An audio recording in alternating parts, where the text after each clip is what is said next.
yaani wao wapeleke jina lako kwa mganga, wala usijue mganga gani. Unachokuwa leo ni kiombo, kila kitu kinafanyika, kinafunguka. Wakisema watoto wako hawatafanikiwa, wewe ndio ukiomba watoto wako watafanikiwa.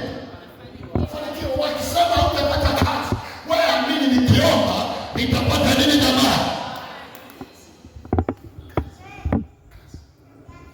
Unajua ni rahisi kukutisha, na mimi nataka mchawi hana nguvu yoyote wa mtumishi wa nani?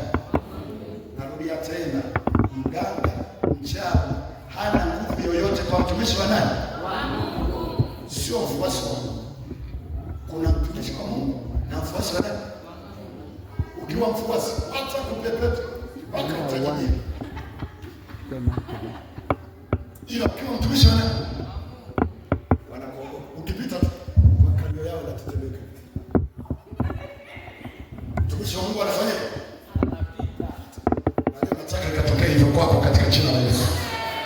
Nasema hivi, nakuombea maombi ya nguvu yasiyo ya kawaida. Popote alipo mganga na mchawi, akikuona aanze kupiga kelele katika jina la Yesu. Aanze kukuogopa katika jina la Yesu. Aanze kukimbia katika jina la Yesu. Vibuyu vyako vikapasuka katika jina la Yesu. Sema amen. Inua mkono wako, sema tunapasua. Sema napasua. Sema napasua. Tumia mkono wako, sema napasua. Kila vibuyu, kila madhabahu, kila uchawi, kila uganga, kila kafara, kila magonjwa, napasua kwa jina la Yesu. Sema amen. Piga makofi kwa Bwana. Ongeza vigelegele tena. Ongeza tena. Sema amen.